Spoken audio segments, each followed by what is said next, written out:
Okay, everyone, let's get right to it.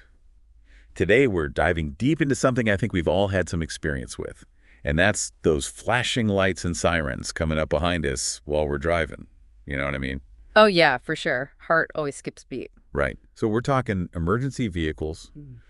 the rules of the road when it comes to those situations, specifically here in Texas.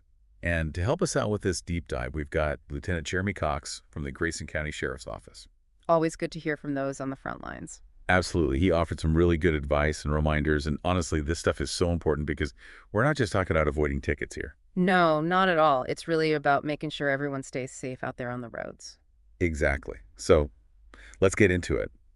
Lieutenant Cox laid out a couple of main points about the law here in Texas. And the first one, well, we've all seen it. You're driving along and suddenly you see lights flashing and hear that siren blaring. What do you do?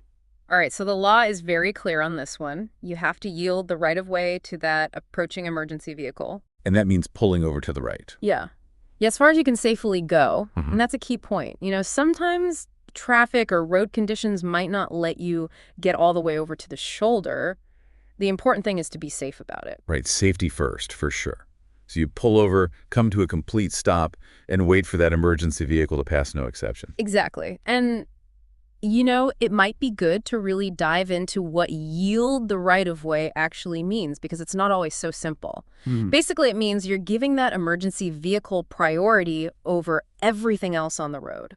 Oh, okay. So like even if you're at an intersection and have a green light, the emergency vehicle trumps that. Exactly. You got to let them through no matter what your light situation is. It's about clearing a path for them. Makes sense. Yeah. What about if you're on like a highway with multiple lanes? Does it matter which lane you're in? It doesn't matter. You could be in the far left lane and you still need to pull over as far as you can safely do so and stop.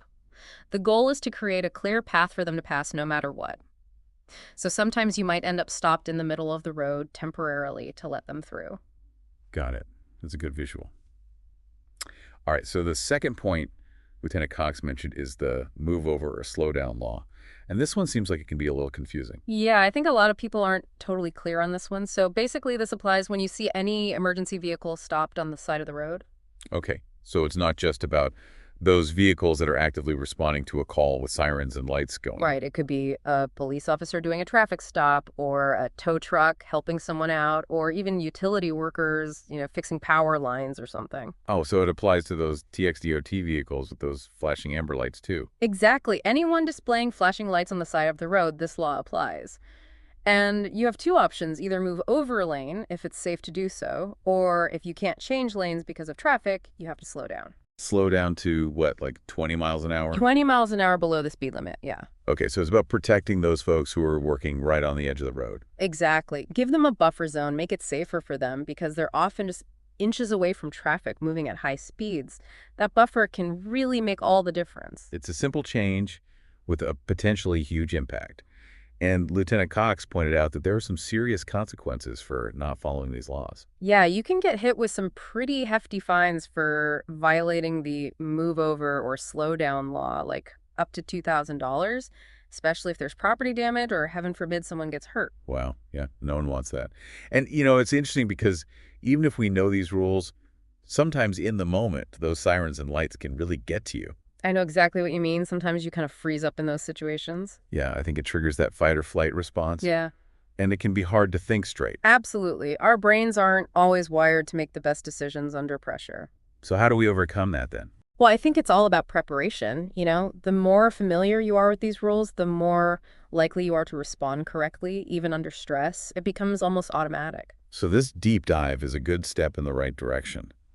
But here's something that I bet a lot of folks don't realize: these laws can change from state to state. Yeah, that's a really important point. Knowing the rules in Texas is great, but if you travel out of state, those rules might not apply anymore. So what you're saying is our listeners should do their homework and look up the emergency vehicle laws in other states they might travel to. Exactly. Be prepared.